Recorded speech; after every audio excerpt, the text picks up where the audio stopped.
join.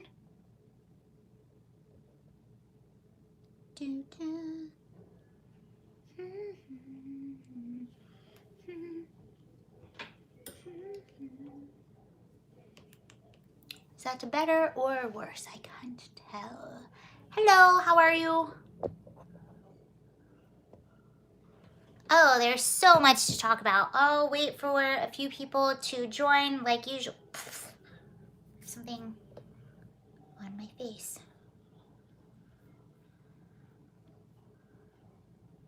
Hi. Hey, Ken, how are you? Here, let's tell people we're live. I'll tell people on Twitter. Where is Written Hero, MAGA from Boston? Hi from Boston. I was just in Boston. I didn't even know I was wearing this t-shirt. I just wore it because it was clean, and here I am. We'll wait just a few minutes to get started. I'm going to wait for some people to pop in. I'm going to tell people that I'm live, and then we'll get started. There's a lot to talk about. Believe me. I'm 30 miles north, but sorry you missed me. I'm sorry I missed you too. Okay. Hold the phone. We're getting started. Hi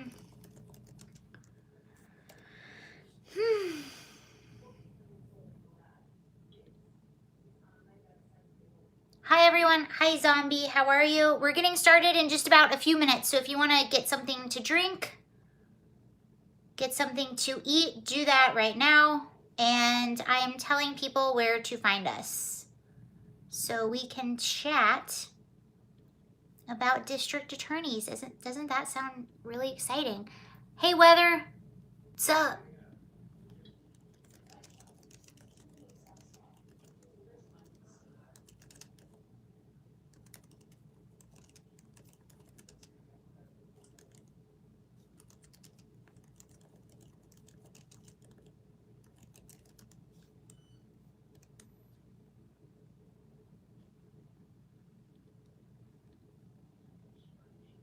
All right, we're tweeted out. I watched the video you tweeted. It was creepy. Wait, was it the where they were talking about George Soros? So that's kind of what I wanted to talk about a little bit, but I'm gonna go more modern and talk about what's happening right now. Let me pull up one article and then we'll get started. Yeah, a lot of creepy stuff is happening right now. The Soros one. Okay, so you watched that. That was really good, wasn't it? For sure. That's what we're basically talking about. Boy, that Tucker interview was a bombshell. Okay, so we'll before we get started on the DAs, let's get Kyle Rittenhouse out of the way because that's been something we've been covering a lot. There was an interview last night. Wait, last night was Monday. Oh my gosh, my days are running together because I was just traveling. There was an interview last night with Tucker Carlson and Kyle Rittenhouse, and I thought it was such a great interview.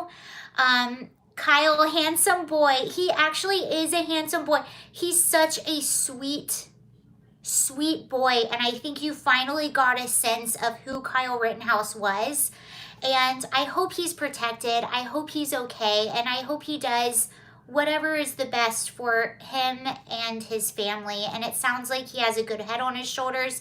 So this Tucker Carlson, Kyle Rittenhouse interview got, I believe, if I remember correctly, you can double check me, but I believe it was like,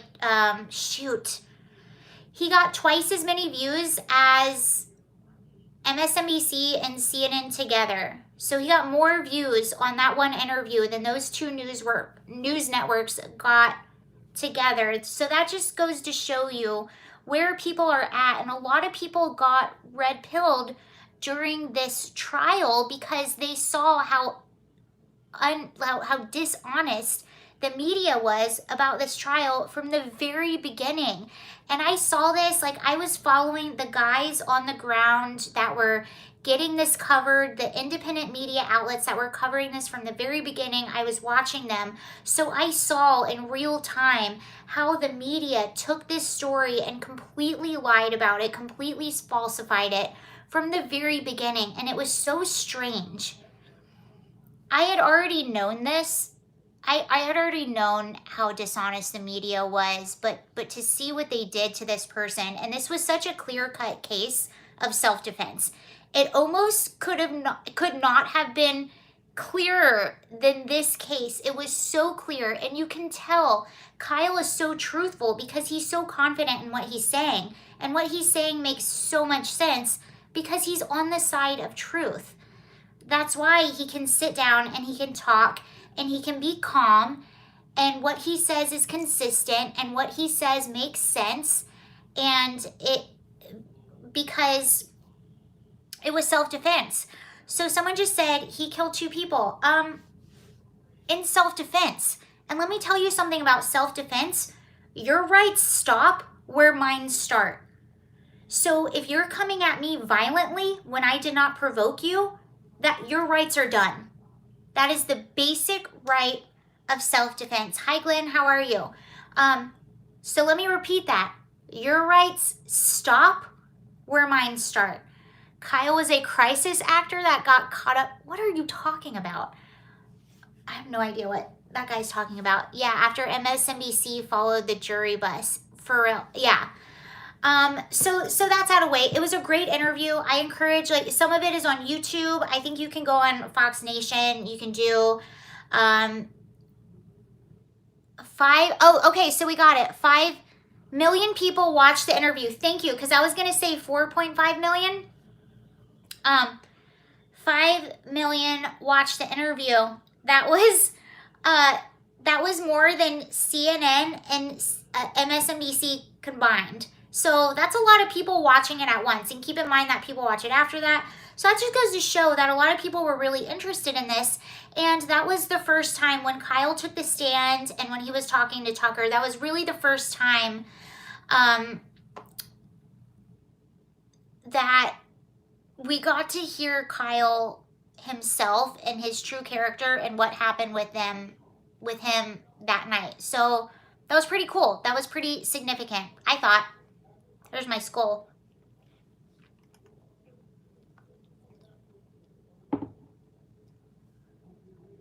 I didn't see that comment. Okay, so let's get into no troll, truth, figure it out.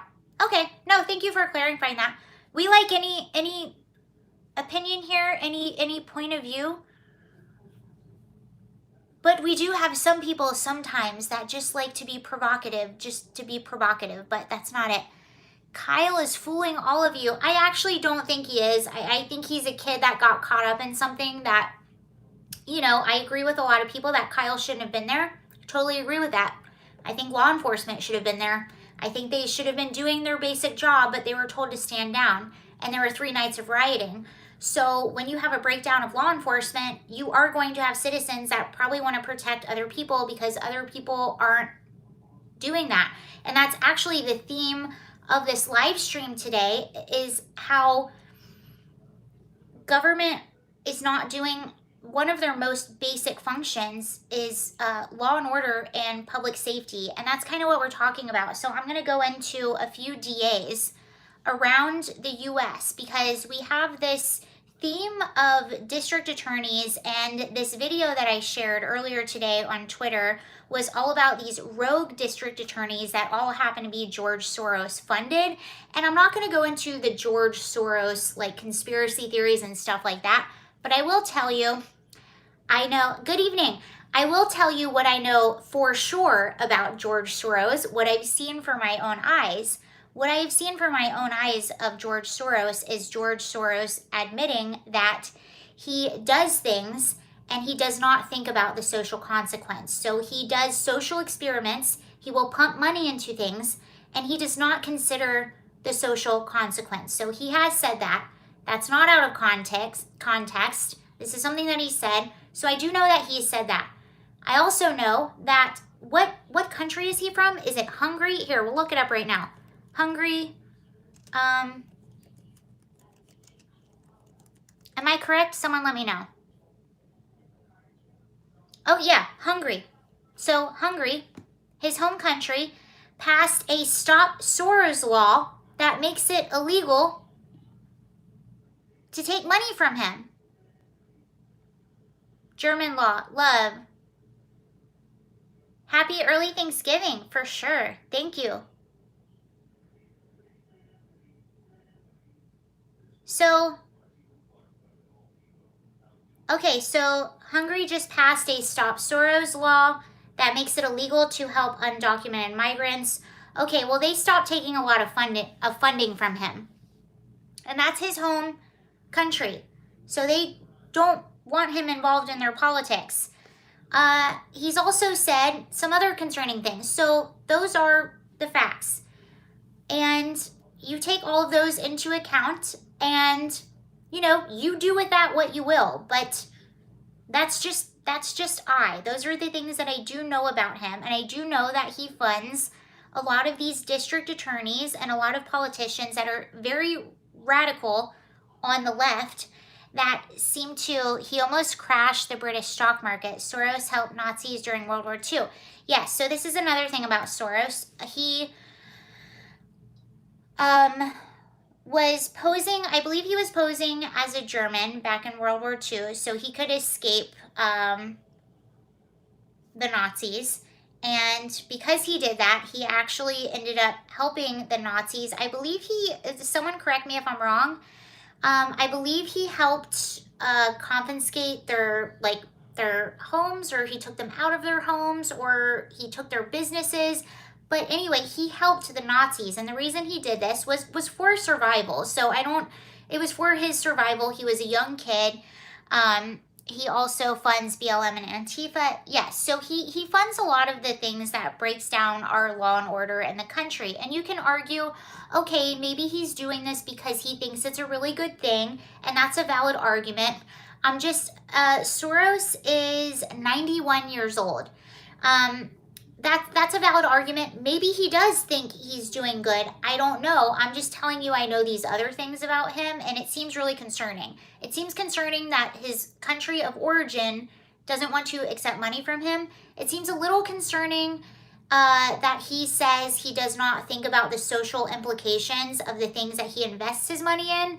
And it also seems concerning that he did help Germans way back in the day when we know what happened, and he actually said he enjoyed that time. So you do with that information what you will, but this is on tape. I've seen it in interviews. It's not taken out of context. So you do with that what you will. You do your own research and come up with your own conclusions about that. I can't see in his mind. I don't know why he does things, but I do know that him and his foundations fund a lot of these DAs that we're going to be talking about. So the reason we're talking about district attorneys is there was an attack that happened.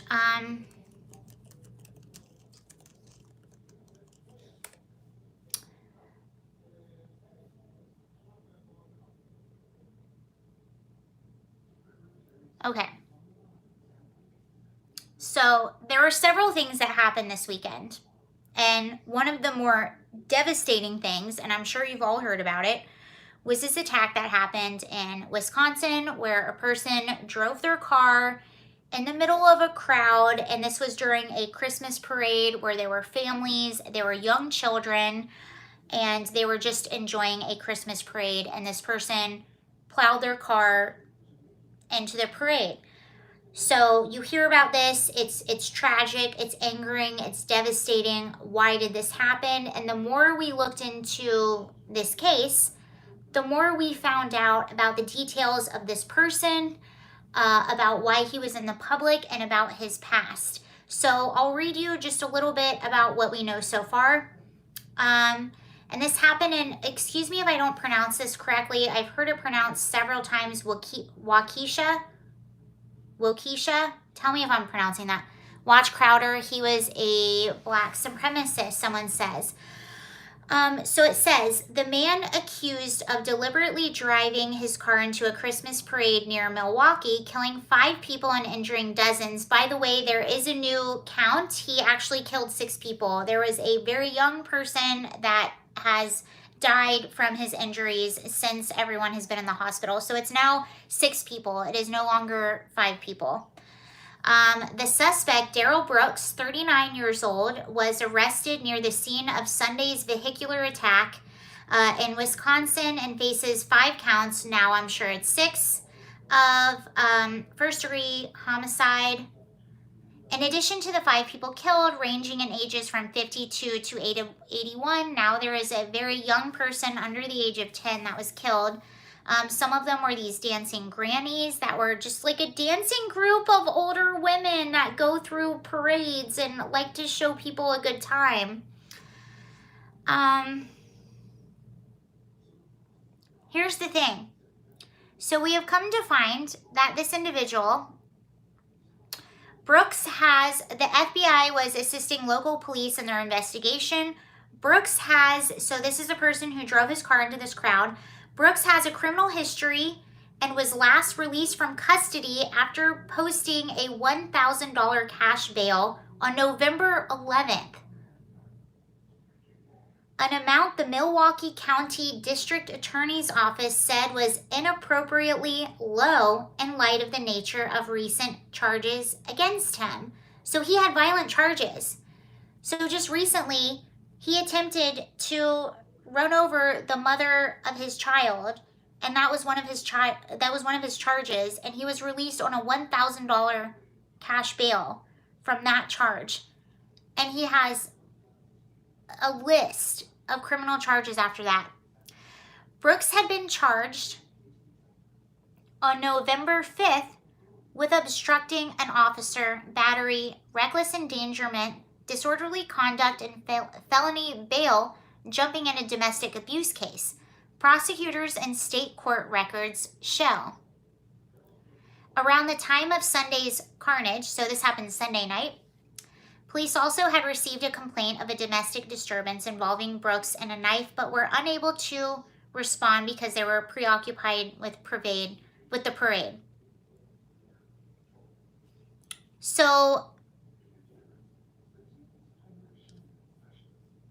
that has basically what the media did immediately. It was not an accident. No, it was not an accident. This guy is a criminal.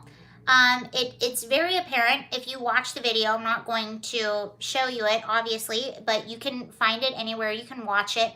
This was very deliberate.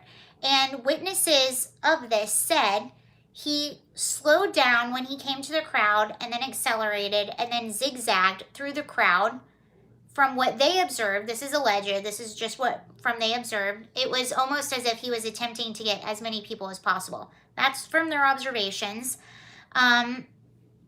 It's been debunked. He was originally, when all of this came out, people were saying he was escaping a vehicular pursuit from police officers, and that has been totally debunked. It really is. And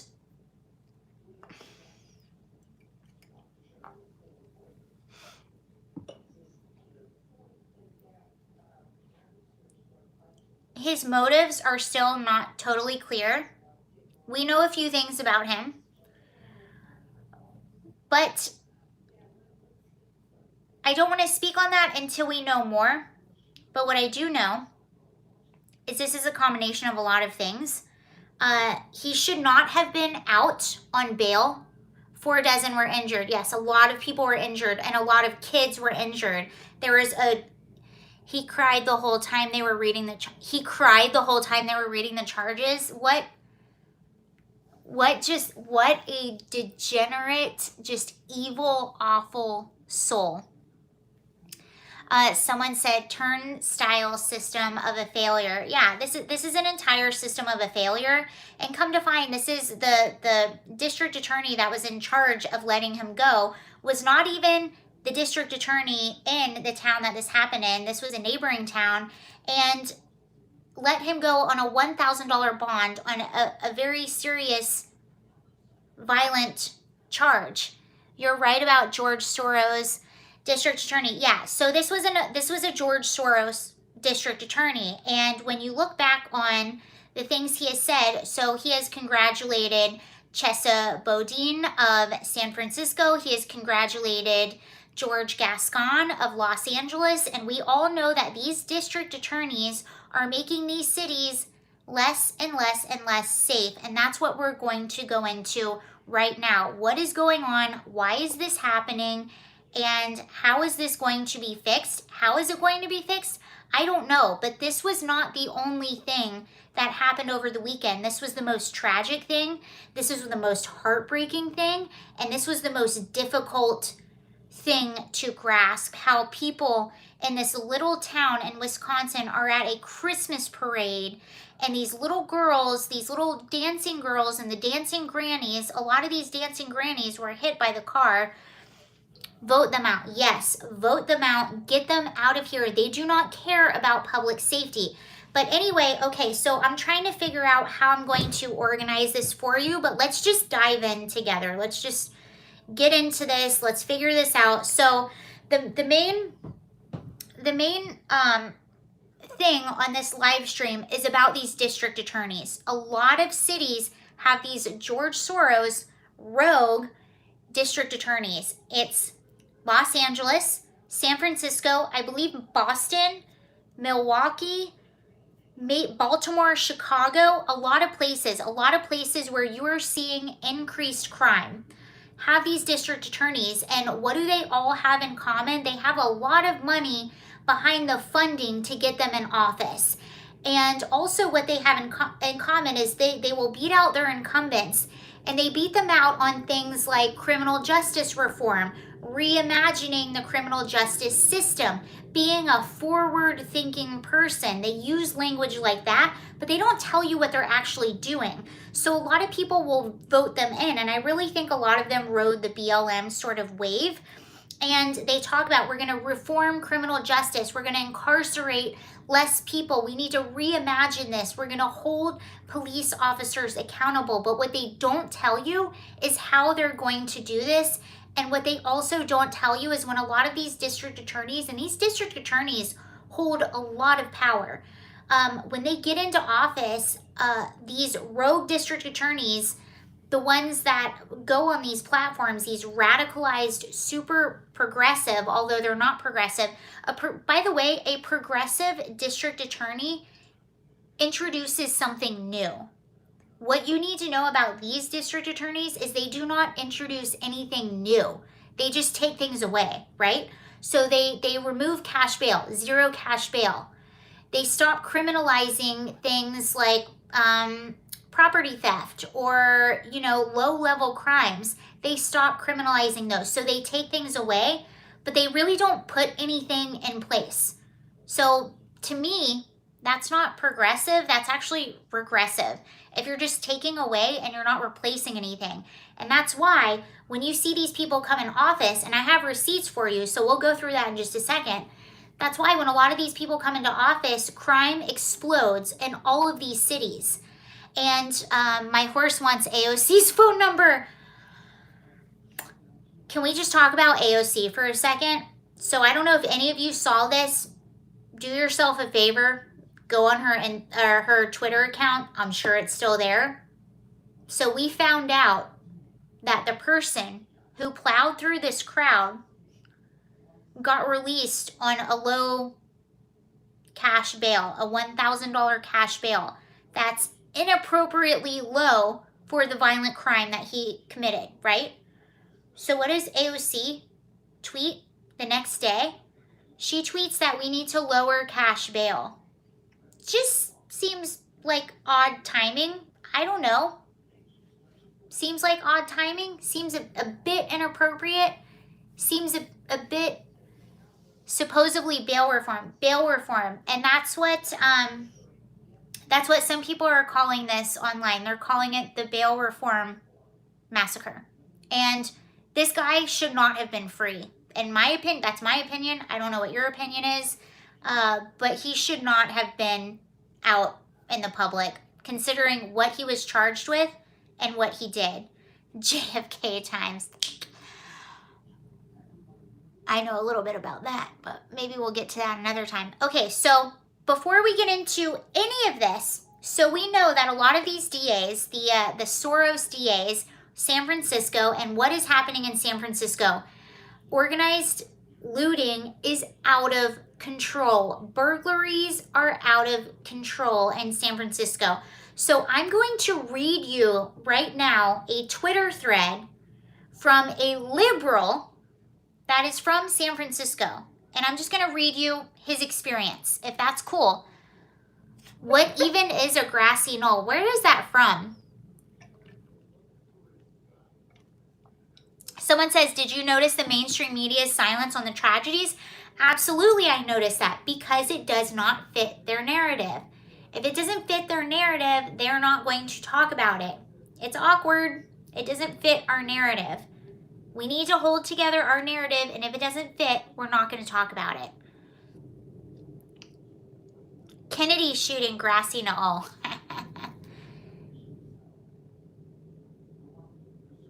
Sarah at the ball hearing today, they said the bail was so low. It was originally $7,500. $7,500 isn't that high either, I don't think. I think if it's a violent crime, and it's a repeat offender, and by the way, just so we're all clear, you have the district attorney and then you have a public defender.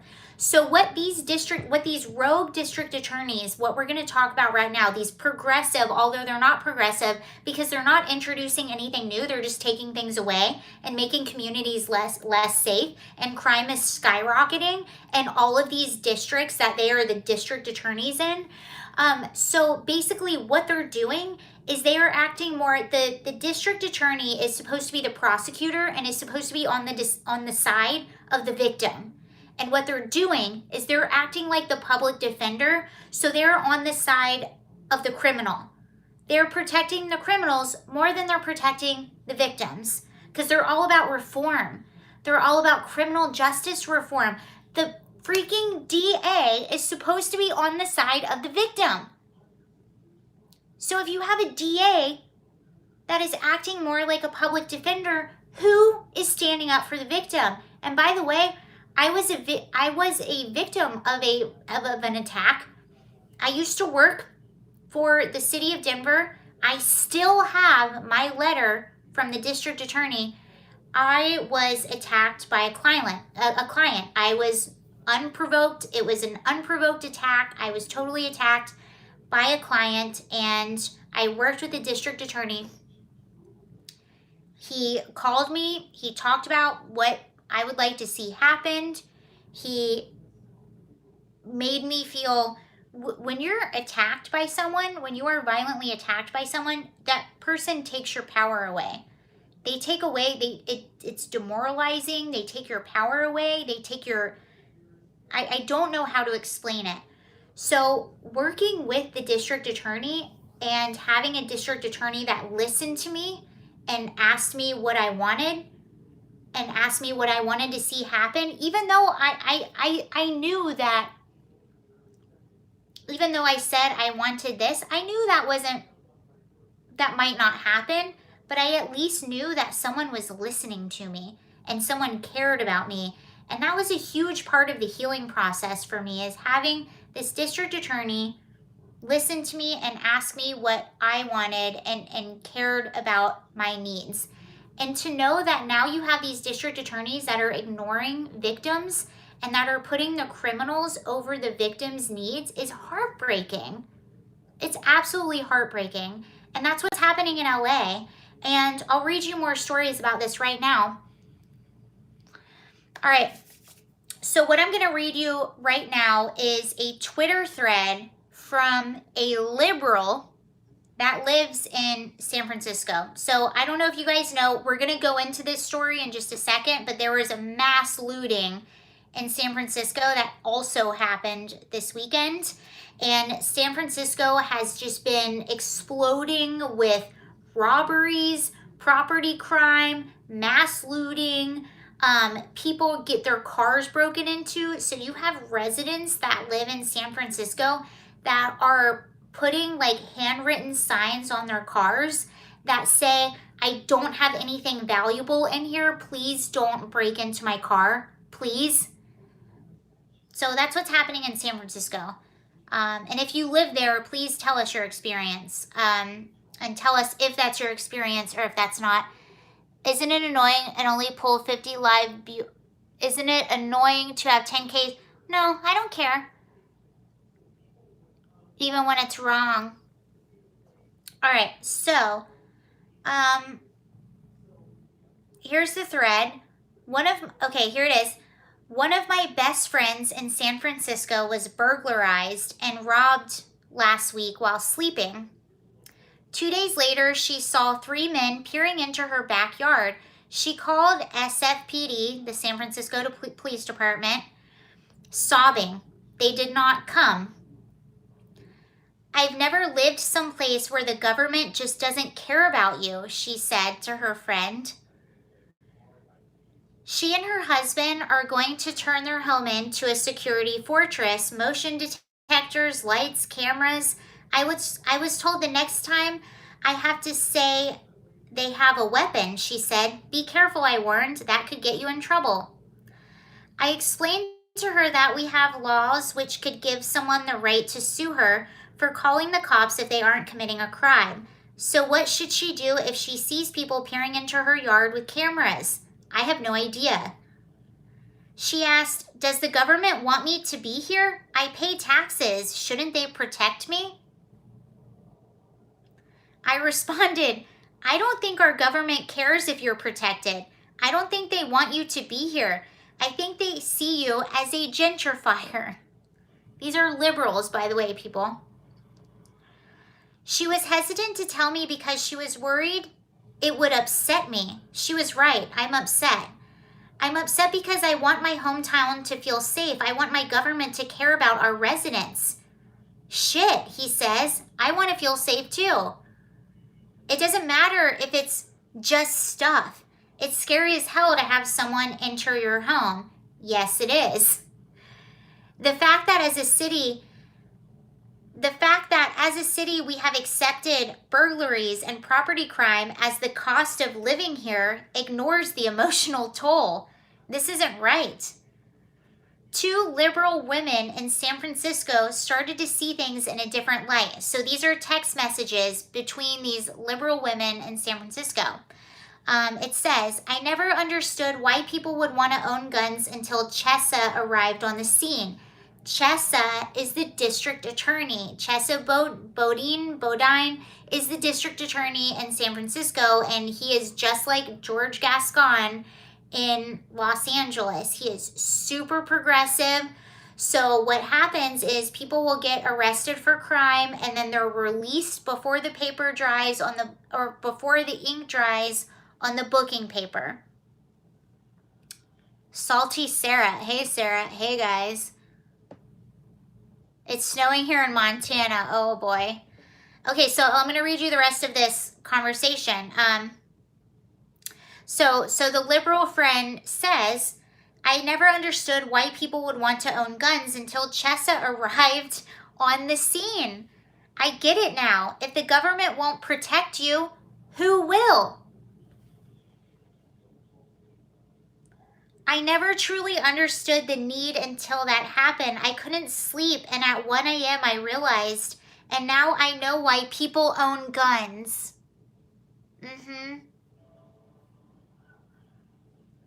For the record, I have zero interest in owning or using a gun. I believe in outsourcing that responsibility to highly trained professionals. Oh, really? It's very problematic when people think they need guns to live safety in an urban environment, but that's where we are now. You want to defund the police and then you don't want people to own guns. Like, what?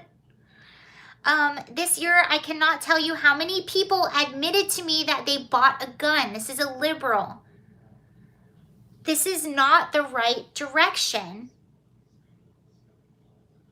So this person is like, everyone's feeling so unsafe People are wanting to buy guns, and I don't understand. This isn't the right direction.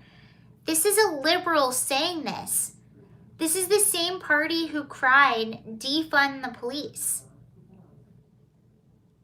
What do you think is going to happen? You cried, defund the police. You elected these rogue DAs. What do you think is going to happen? And this is exactly what happened in the Kyle Rittenhouse case. We'll circle back, just like Jen Psaki, but in this instance, we'll actually circle back. We won't just say we're circling back, but let's circle back to Kyle Rittenhouse. What happened in the Kyle Rittenhouse case? There were 3 days in a row of rioting. The police were told to stand down. They were not protecting businesses. They were not protecting residences. They held a line away from the people. So people were saying, why was he there? He shouldn't have been there. I agree with you that he shouldn't have been there. The government should have been doing their basic job to have law and order. And there was enough people there to control that riot. Those riots never had to happen, ever. But they were allowed to happen for 3 nights in a row, and that's why Kyle was there.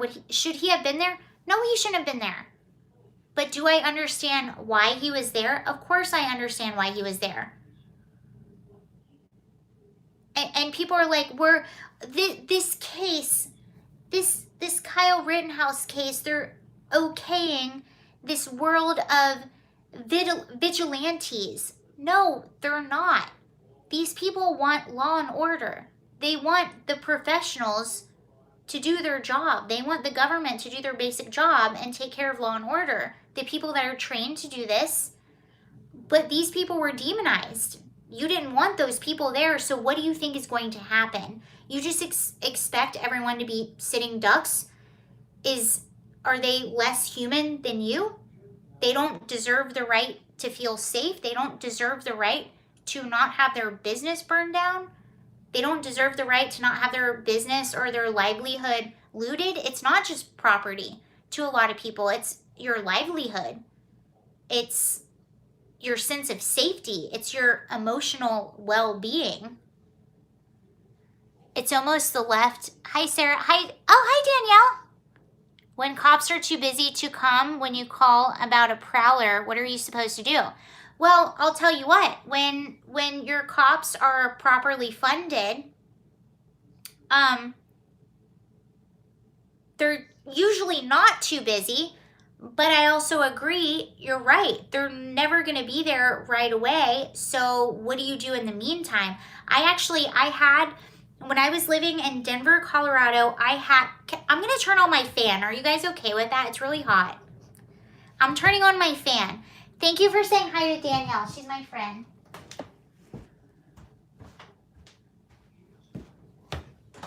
Okay, I feel better now. Bear spray. Yes, I have bear spray. Bear spray is brilliant. My house was broken into when I lived in Denver, and I can't remember what year it was. It was the year, actually, you know what? I was living in Denver when the Aurora shooting happened, and it was a few weeks after that shooting. So whatever year that was when this happened. I woke up, I was in my house in Denver, and I woke up at 4 o'clock in the morning on a Wednesday night, and there were footsteps. It was 2008? No, it wasn't 2008. 2012? Hold on, I'm going to look it up right now. It was 2012? Oh my gosh, I'm so old. Aurora shooting? It was.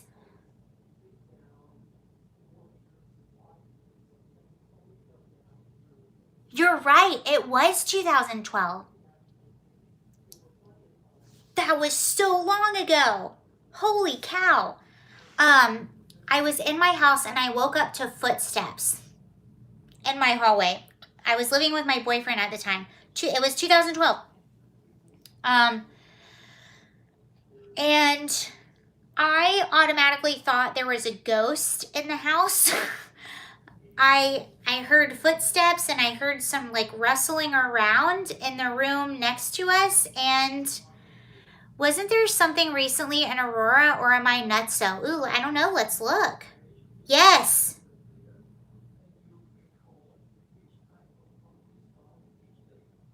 Guys, this is real-time breaking news.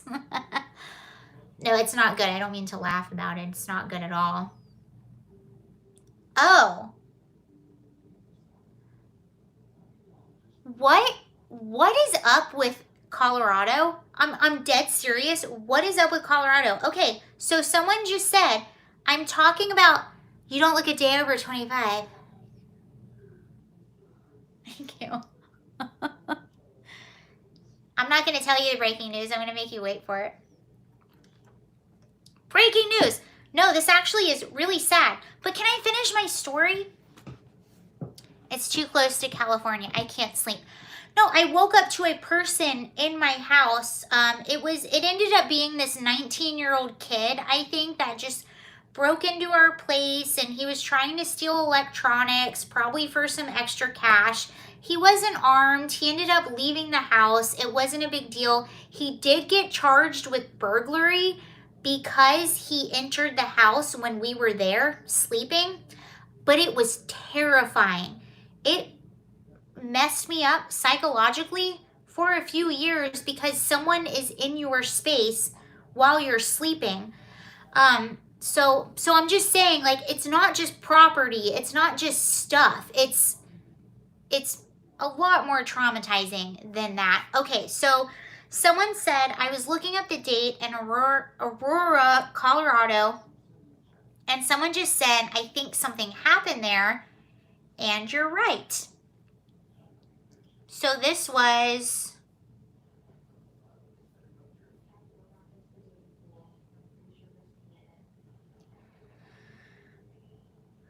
a 15-year-old boy was arrested this past Monday, in connection to a shooting that left 6 students injured near Aurora Central High School last week. So, a teenager whose identity has not been released because he is a juvenile was identified as a 15-year-old who was driving a Chrysler 300 at the time of the shooting, according to Aurora police. He is facing attempted first-degree murder charges. Holy what?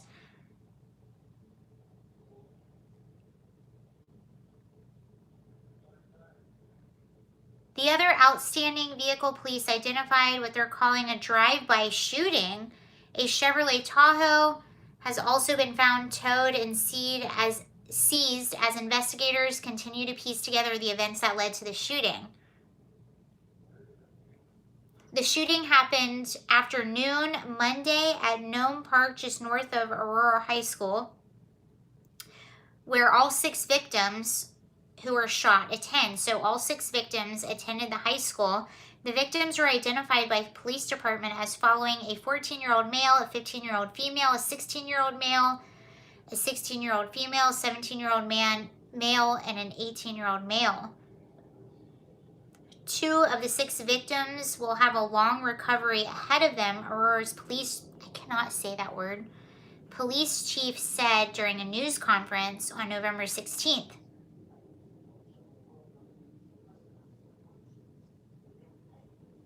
What? The Aurora Police Major Crimes Unit is working to determine if this shooting is connected to a shooting that left 3 teenagers injured outside of Hinckley High School Friday afternoon.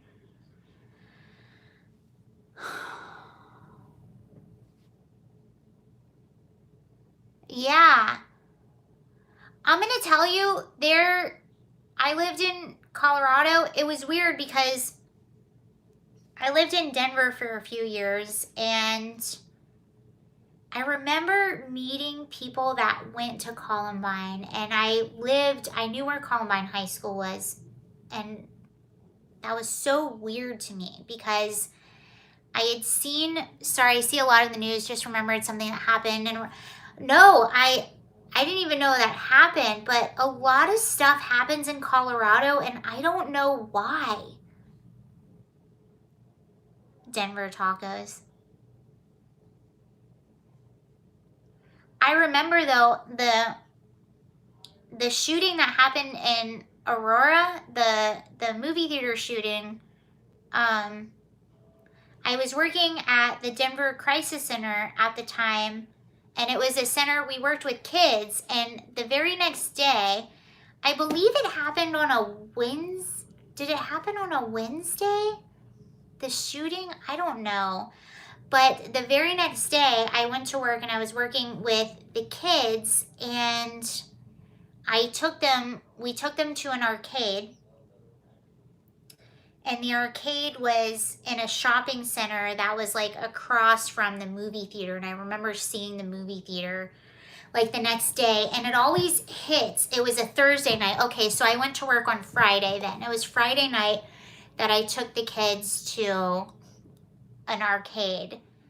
And you could see the theater, and it's such a, you hear these things on the news, but to be around that area, and it's just eerie and it's scary and it's angering to a different level than it is. My niece is a nurse who took most of the victims. Oh my goodness gracious. Yeah.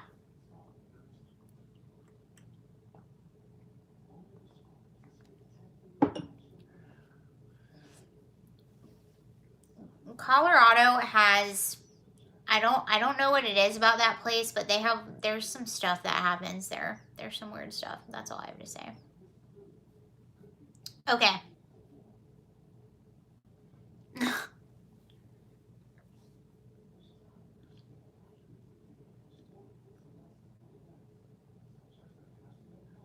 Lots of evil on this planet. I didn't know South Park explains everything. South Park is in Colorado. A lot of people don't know that. But there is actually a South Park, Colorado. I have been to a bowling alley there. All right, I didn't know this was going to be so depressing. Okay, so back to the DAs. So one of the DAs, I will tell you, I have hope Colorado is the Colorado the edible state, or is California the edible state? Which one is it? California might be the edible state now.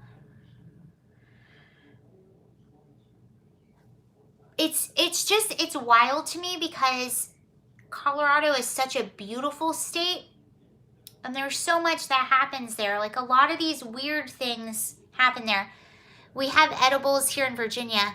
Where, Lance? Where can you get them? Can you tell me? Where are they?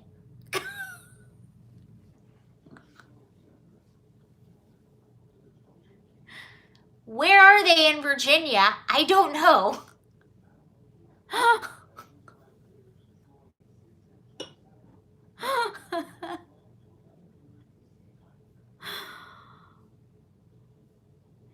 I buy them in DC.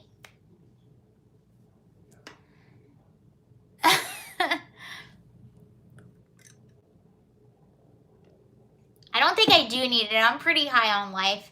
Okay, let's talk about more depressing stuff. This is fun. I'm kidding. Okay, so going on the path, this is why I should always make videos. I get so distracted in live streams. Danielle, what are you saying? Nature's Prozac. I ate a cookie last night. Andreas fried it for 5 hours. Okay, so let's talk about more depressing stuff. Bring it on. Depressing stuff, is that what you're talking about? Yeah. Okay, so this weekend, so this terrible awful thing happened in Wisconsin, and we come to find that this person should not have been out in the public because of previous crimes, and a few other things happened this weekend, and one of them was kind of shocking. It was in my neighborhood, in my old neighborhood in West Hollywood, and I realized that one of the malls that I used to go to, the Grove, which is this beautiful mall, just like an outdoor mall, a lot of people go and just walk around. It's going to have barbed wire around it, and I'll read you about what happened. So I go on my Citizen app. I read about how, well, let me read you what happened, and then I'll tell you my thoughts on this, because I have thoughts on this. Okay, so it says, this is Los Angeles, right? 20 thieves. By the way, like, ever since we had our riots in Los Angeles, we've seen a wave of like mass looting. So we've seen a wave of people that don't live in these areas coming into these areas in cars, getting out of the cars, robbing people, getting back into the cars and leaving. And my hypothesis on this, what I think happened is, the first night I saw, I've lived in Los Angeles for a while. I'm not there right now, but I'm still attuned to what's going on everywhere and around the world and stuff like that. So my experience was, it was the George Floyd riots in May of 2020, where people took advantage of the protests. I do think there were people during the day that were, doing their protesting. I don't agree with them, but do your thing. Do it peacefully. I don't care. Whatever.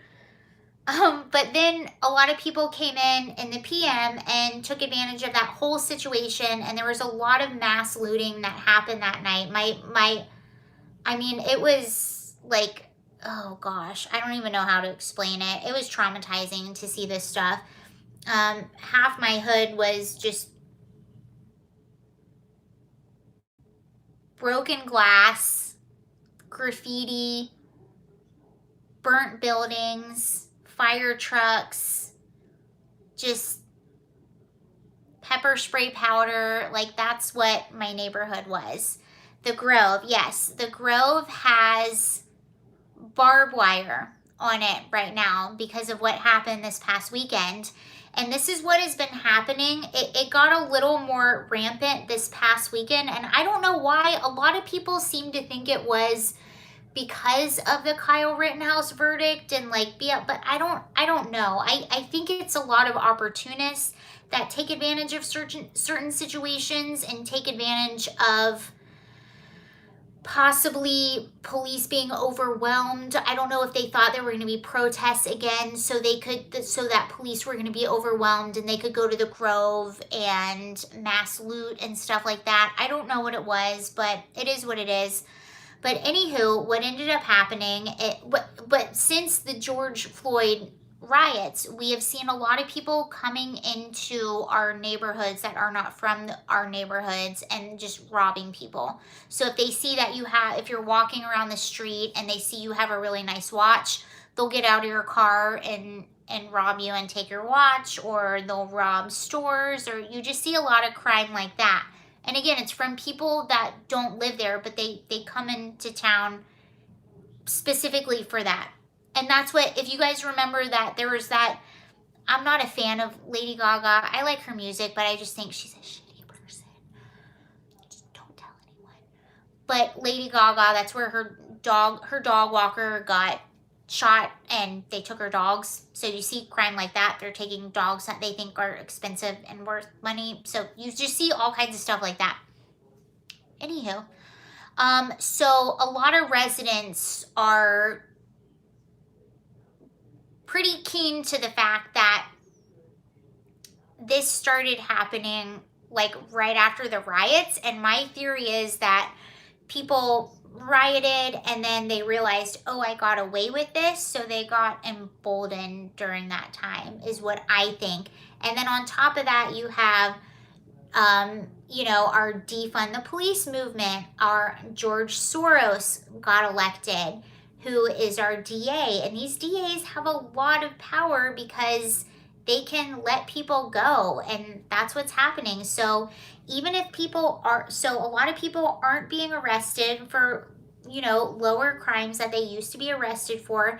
And then the people that are being arrested are being let go in some terms before the paper dries on their booking paperwork.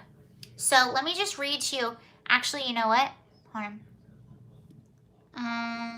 I'm going to read you.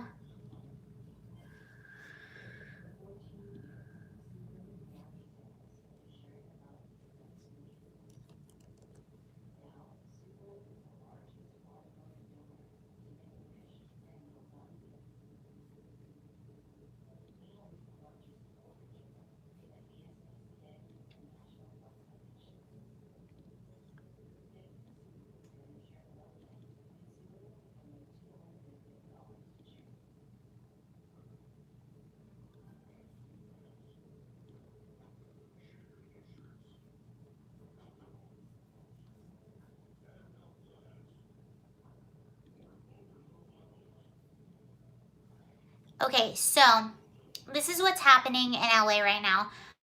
Violent crime is up 70%. Like, we'll just do that as an average. Arrests are down 33%. So you have crimes like grand theft auto, assault, things like that are up in the 70s. All of these things are up in the 70s. Arrests are down 33%. So you have more crime, but you have less arrests. And that typically happens under a lot of these DAs. Okay, now we will look at what happens. Okay, so this is Deadline. So this is sort of a left-leaning publication. This is an entertainment publication. And this is what they're saying about what happened in LA this past weekend. And it wasn't just LA. Oh, Glenn Allen says Seattle just cut the police budget again. That's surprising, Glenn, because, oh, I'm going to have to look at that, Glenn, because what I just read, what I saw about Seattle is they actually voted a Republican attorney. Hold on, let's look at that.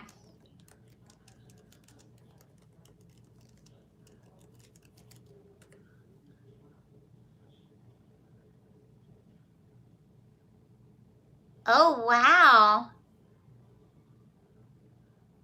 Yeah, Glenn is right. City Council cuts Seattle police budget, drawing criticism.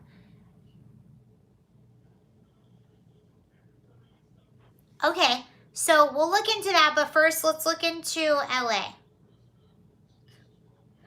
Okay, so this headline,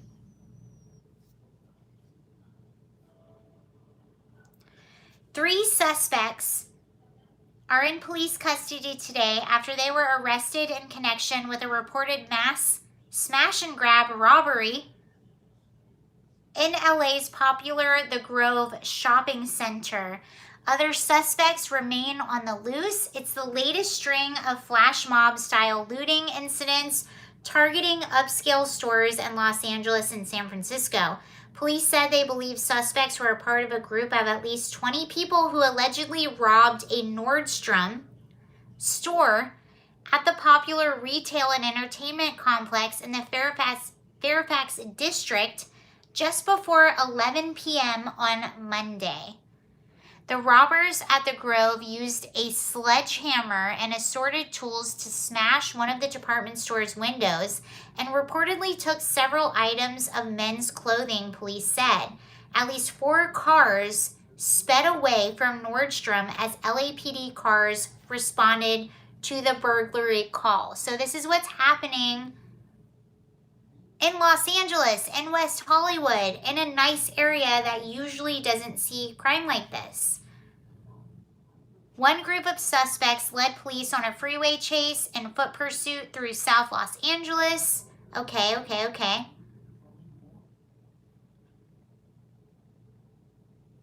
And here's what happened in San Francisco. So it says, an incident follows a similar mass robbery at a San Francisco area Nordstrom store on Saturday, which allegedly involved 80 people. So 80 people went in and mass robbed this store in San Francisco.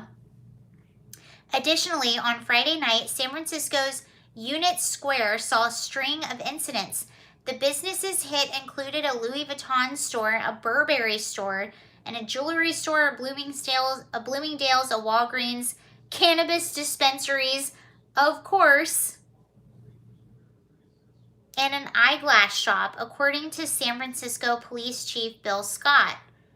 Also, very early Sunday morning, the windows of a Louis Vuitton and Saks Fifth Avenue in Beverly Hills were smashed, according to the Times, which reported that multiple suspects were seen traveling in several vehicles, that they had descended on the location and used sledgehammers to try to break through the front windows. The burglars did not get into the stores and nothing was taken, according to police. At about 9:45 p.m. Monday, 6 suspects entered a CVS pharmacy on the 5800 block of South Vermont Ave in South LA and stole three cash registers, taking about $8,500 in cash,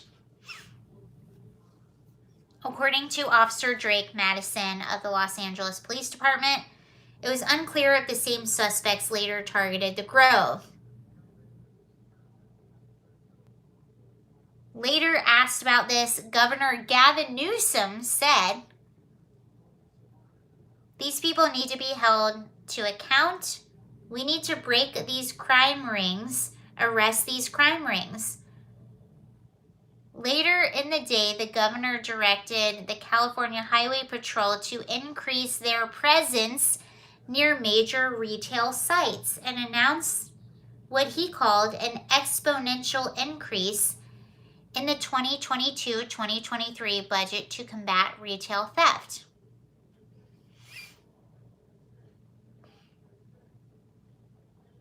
My business has been broken into 3 times this year, said Newsom. What? So my business has been broken into 3 times this year, said Newsom, who co-owns a Napa Valley winery. I have no sympathy, no empathy whatsoever for people smashing and grabbing, stealing people's items, creating havoc and terror on our streets. None. Period. Full stop. We want real accountability. We want people prosecuted. We want people to feel safe this holiday season. On his last point, the governor also observed, these people are stealing a sense of place. That statement is especially true of the carefully curated and usually very safe The Grove, which is in my neighborhood, which is what I was speaking of. The Fairfax District Shopping Center is, of course, a popular venue for industry screenings and events. Well, let's see some of the comments.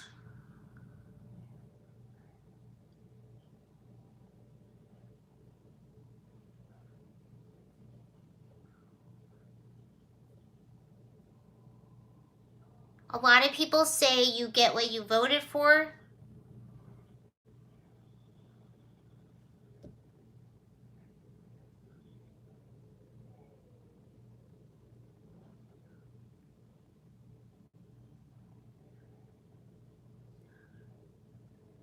One person says, hilarious. We had hate crimes. Black people killed by cops. No, sorry. Bye-bye. January 6th, traitor. Right, in Trump's America is January 6th, where cops are attacked and have their eyes gouged out.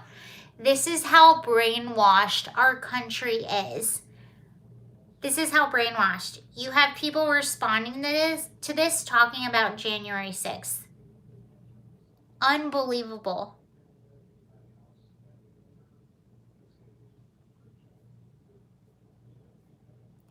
I mean, and a lot of people say that whenever we talk about these district attorneys or whenever we talk about increased crime in these areas, a lot of people will say, you get what you voted for. But, hi, George, the solution, don't defund the police. Thank ya. Don't defund the police. That's common sense. What are we doing? A lot of people will say you get what you voted for, but I will say this in defense of the people that vote for these like rogue district attorneys or for stuff like that. They're voting for criminal justice reform. They're voting for, and I do, at this point, I'm angry at a lot of these people. I'm angry at them because it's like, are you that stupid? Like, are you that stupid to believe who voted for Monty Burns? Who is Monty Burns? I don't know who that is. It's like, no, I understand. You get what you voted for. But a lot of these people, they did vote. They voted on criminal justice reform. And a lot of Americans are good people. And they're like, yeah, criminal justice reform, that sounds really good. It's a very conflicting energy with me. It's you know, you voted for that. But at the same time, like, when I hear people say things like about the police department, how they're so bad, how they're so evil, it's really hard for me to understand that, because you can look in every field and there are corrupt and bad people. For instance, they wanted to replace a lot of police officers with mental health workers. Well, there are a lot of mental health workers that are very corrupt and bad, because anywhere you have a profession where human beings are involved, there are going to be human beings that are corrupt and bad, and they should be held accountable. There should be justice. There should be reform in all of those instances. But to say one profession is so evil and so bad because there are a few bad people in that profession is odd to me. And to say that it's going to be fixed by having mental health workers go and do certain jobs for them. I used to be a mental health worker, so my job was to de-escalate crisis situations, and I worked with like kids and children that were severely mentally ill, and I worked at an acute care psychiatric hospital, and a part of my job was to de-escalate crisis situations, right? So a part of that de-escalation, unfortunately, sometimes if somebody became immediately unsafe, if they became unsafe to me, to themselves, or to another patient, I had to physically intervene. And I remember when I worked at this place, there were people in my field that had the same job title that I had that physically intervened, and people passed away from that. People did not survive from that, and it was either because that person did something wrong, they were not trained, a lot of things. So for this, what I'm saying is it doesn't matter. Whatever field you work in, there are corrupt people. There are teachers that do very corrupt and awful things. There are people that work in mental health hospitals that do very corrupt and awful things. Does that mean we should cancel all teachers? Does that mean we should cancel all people that work in nursing homes? Does that mean we should... There were mental health workers in my field. I do not associate with them. I don't do what they did, but there were mental health workers that worked in my field at the time that I was a mental health worker that did things that were not okay. I didn't associate with those people. I didn't work in the same place as those people. Does that mean I'm a bad person? Does that mean my whole field should be demonized? No.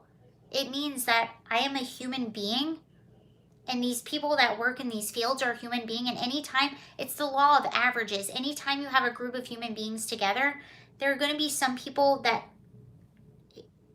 it's just life.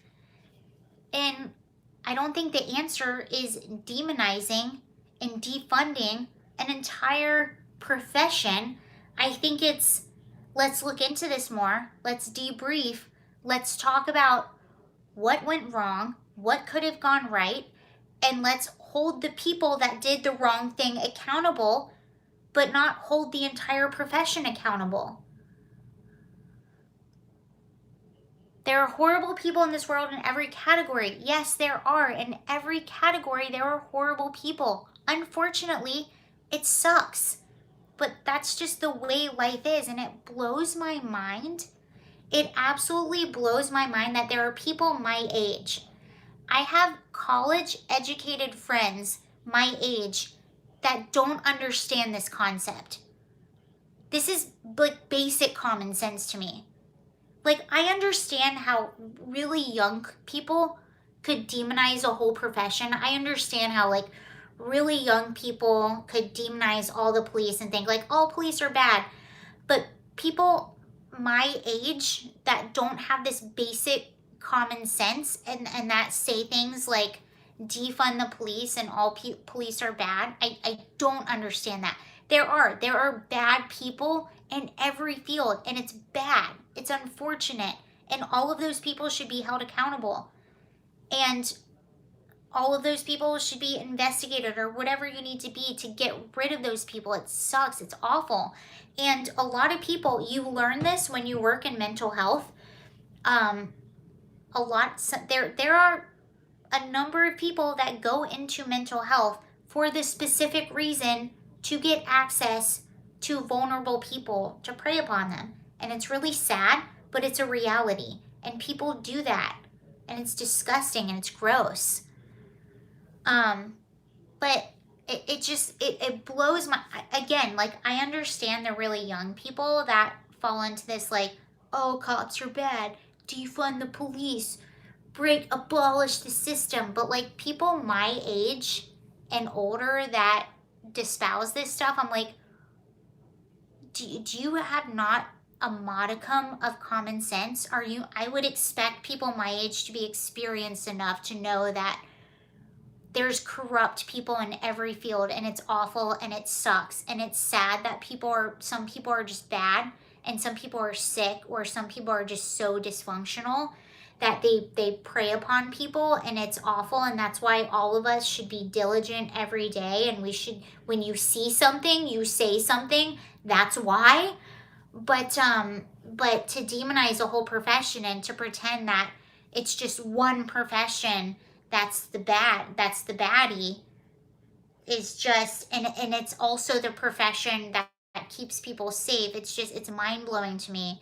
And I'm sorry, I'm just having a moment. I had a moment today, especially after what happened in Wisconsin. It really bothered me. It really, really upset me. It's really sad to have these little girls and these grandmas and these families, because this guy should not have been on the street. He should not have been free.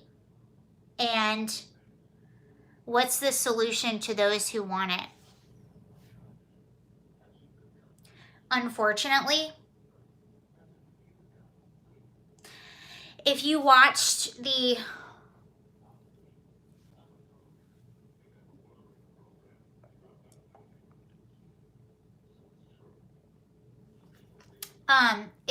I shared this podcast that I listened to today, and I agree with them. And unfortunately, the bail reform is counterproductive. Unfortunately, I'm fine, by the way. I don't want you to worry about me. I'm okay. No, I'm a happy person. I try to think deliberately about before I say things. So that's why if I'm pausing or anything like that. Unfortunately, I'll tell you what I thought. I'll tell you what I thought, like, before the election even. I'll tell you exactly what I'm thinking. unfortunately, and this podcast that I listened to about these DAs, they said the exact same thing that I was thinking. And what they were saying, the solution is the bad thing. The solution is, so for example, all these people that were so crazed in their mind about Donald Trump, that is why we are here. Oh, don't cry. Think about, I'm not crying. I'm not crying, you're crying. No, I honestly think like the solution was, let's take the 2020 election, for example. If Donald Trump was elected, they would have been able to continue with their lies. They would have been able to demonize him. They would have been able to continue to demonize conservatives and stuff like that. But the fact that he's not the president and they're seeing the reality of the policies that they elected, that's almost what you need to happen for people to wake up, which stinks. It really stinks because a lot of people are going to get hurt in that process. You know, like, look at everything that's happening right now. It stinks. But if he would have gotten elected, they would have been able to continue with those lies because they would have had nothing else to compare it to. But now that sometimes, I think there's actually a Bible verse about this. Sometimes you have to give people what they want to make them realize, oh, that's actually not what I wanted. And it's very, very sad. Especially with these DAs. The DAs is what really breaks my heart, because I've been reading these stories and this happened in my own hometown. So I'm seeing people terrorized in my own hometown, and all of this is preventable. All of it. But sometimes you have to give people what they want, and unfortunately, bad things are going to happen to innocent people, and it's so sad. And it's all preventable. But you know what? People, this is what they wanted. This is what they voted for. So you have to give them what they want. And they're going to see it, and so that Twitter thread that I read you earlier was from a liberal, and they're starting to realize, like, wow, I feel unsafe. This isn't right. Why does my government not care about me? I don't understand this. Why do criminals... Can someone please explain to me why no one is paying attention to what China paying? Sorry, I didn't see that whole message. I tried to read it. But I think that's what has to happen sometimes. Sometimes, you know, you have to get what you want because Biden is paid for by China. Yeah. Liberals can't connect the dots. Well, for sure, yeah. A lot of people can't connect the dots, and I want to tell you about an exchange I actually had on. So I don't know if you guys know about this Citizen app. That's this app that you have, and it tells you like the crimes or the incidents in the areas that you live in. So when I saw that the Grove, the outside mall in West Hollywood, my friend's calling. He'll have to wait. You guys are more important. When I saw that the Grove had barbed wire around it, I went on my Citizen app and I put in my old address because I wanted to see what the residents were saying. I muted my boyfriend. I wanted to see what the residents were saying about it, and I wanted to see if that was reported on the Citizen app, so I did.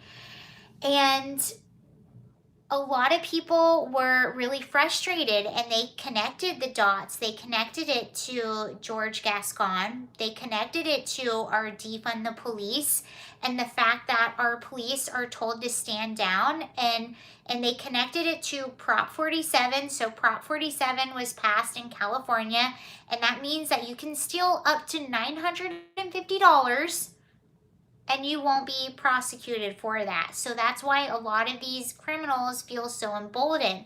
So a lot of these people were connecting the dots, but you still had a few people that were saying things like, why are you trying to politicize this? Stop trying to politicize everything, blah. And what I really wanted to say, I didn't say it on that platform because it just wasn't worth it. It's just going to go down the idiot tube. But what I really wanted, if I could say anything to them in a platform where they would actually listen, what I would say is that you want to know why it's being politicized? Because it is political. It is political. Unfortunately, it is political. It shouldn't be political. Basic public safety, basic law and order should not be political. That should be something we all agree on. That should be something that all of our politicians agree on. That should be the one thing that's not corrupt. You know?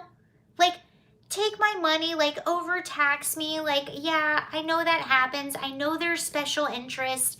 I know stuff like that goes on, but what I never thought I would see is basic public safety on just like regular middle class people be politicized to the extent that it is. And people need to know that it's political. You need to know that it's political because you need to know that the people that you put in office, these DAs, these local politicians, these local elections matter. And they matter now more than ever because they are putting your safety online. Like, there are people, for instance, the local DA in Wisconsin that got elected and allowed this cash bail to happen at $1,000. We have a local DA in Los Angeles that allows criminals to get through, and I do think there might have been a major crime recently. I'll have to look into it. I just don't like to speak on things if I don't know correctly about them. But there are crimes that are happening against people that are a direct result of local politics. So unfortunately, it is political, and you should know that it's political.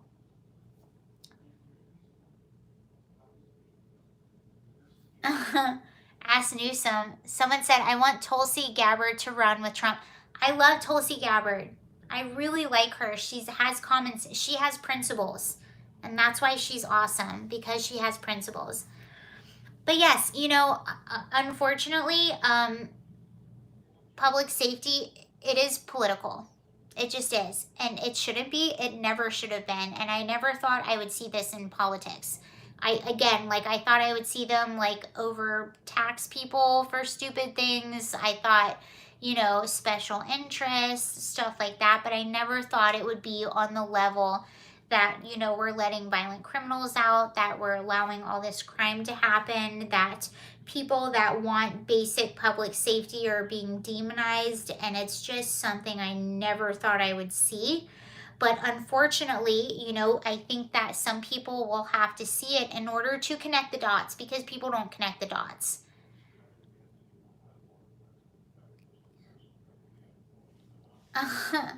Tulsi is waking up, for sure.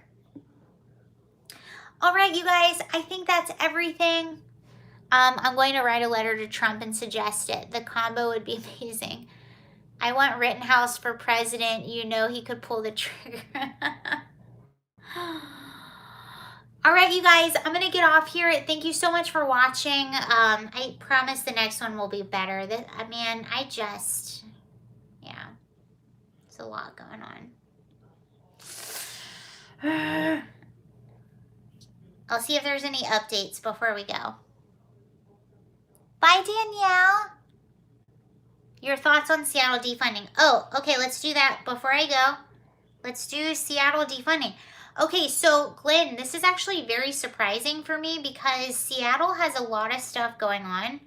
Seattle is trying to, so there's actually a recall effort going on there's a city council member that is super radical, and they're trying to recall her. The Seattle City Council has approved a 2022 budget that cuts police department spending from previous years, drawing criticism from people who say voters early this month endorsed more spending on public safety. An 8-1 vote on Monday, council approved.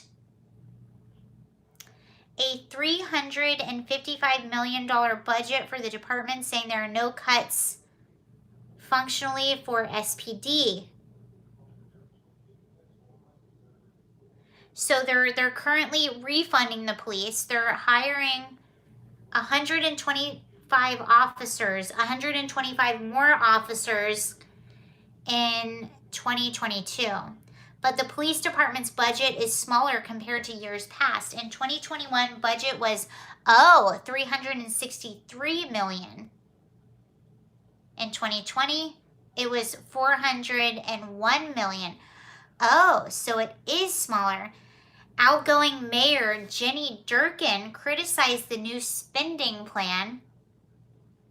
Now is not the time to both be cutting officers also, but every time council acts, they're telling officers they are here today if they're valued or not. Mayor-elect Harrell ran on adding more officers, and I'm trying to set him up for success as much as I can.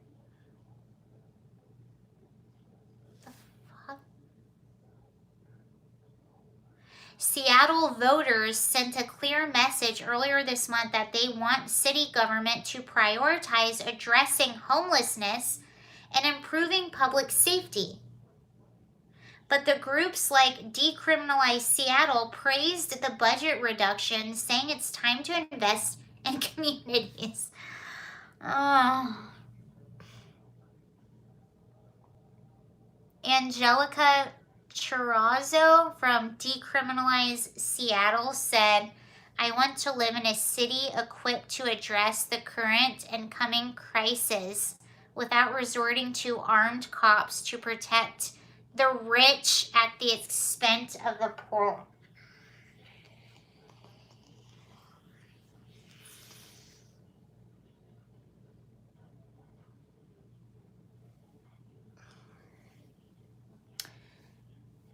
So she says, I want to live in a city equipped to address the current and coming crisis without resorting to armed police, resorting to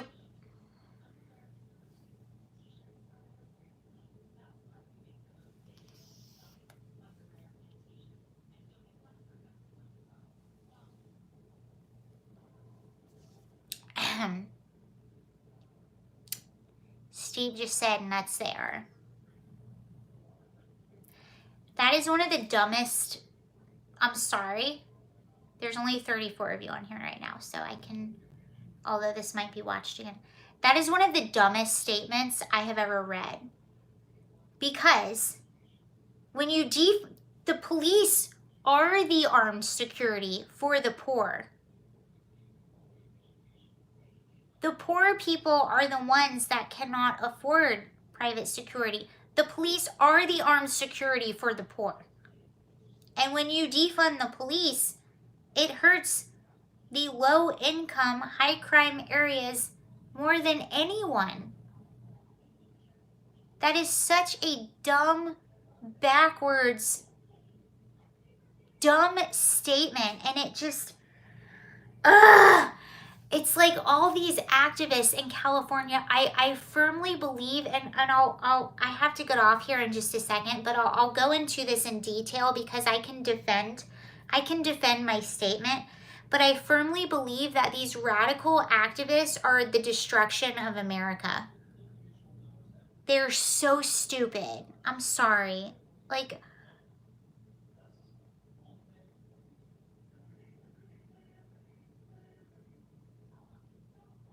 I shake my head because I've seen this so many times. Yeah, it's from Mayor Dork. No, it's not from Mayor Dork. It's from this person that what is she? She's in a group called Decriminalize Seattle.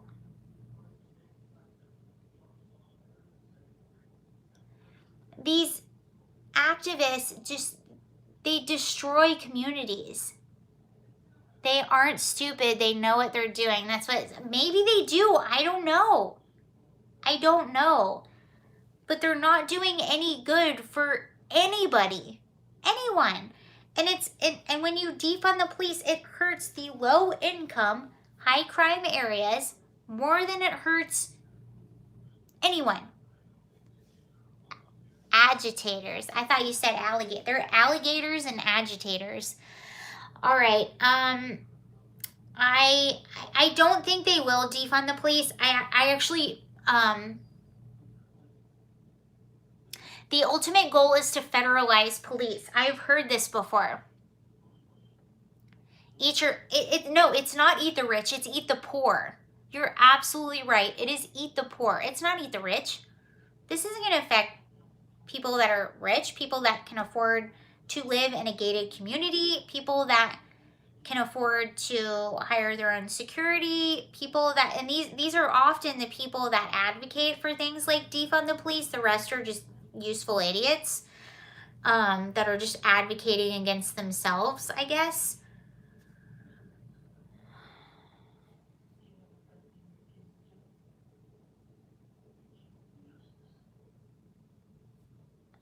That's all that article said. I don't think so. Well, the voters of Seattle, they just voted a Republican city attorney. Hold on, let me see. Seattle voted Republican city attorney.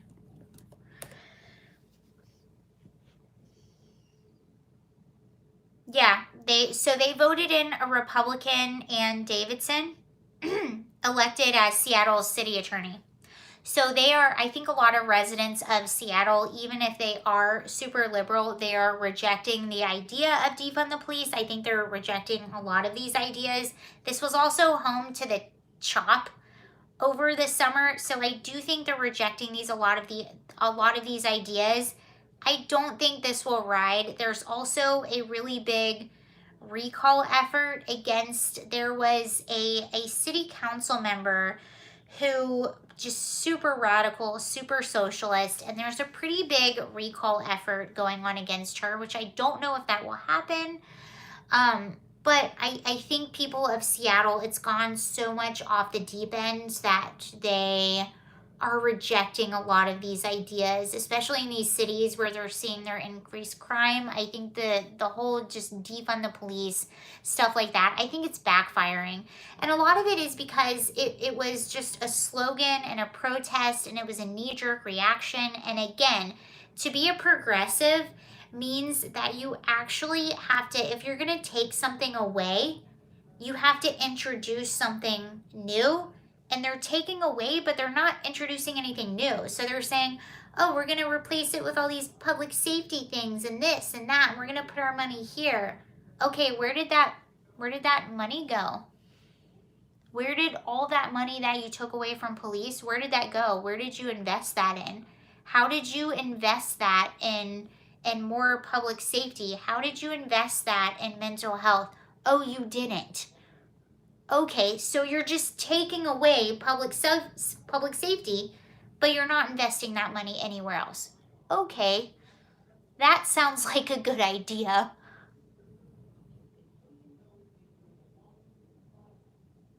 Okay, I'm gonna go now. Thank you so much, you guys, for being here and for hanging out, and hopefully I'll see you soon.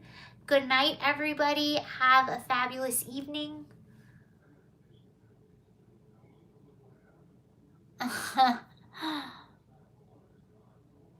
Thank you, guys. All right, see you later. Bye.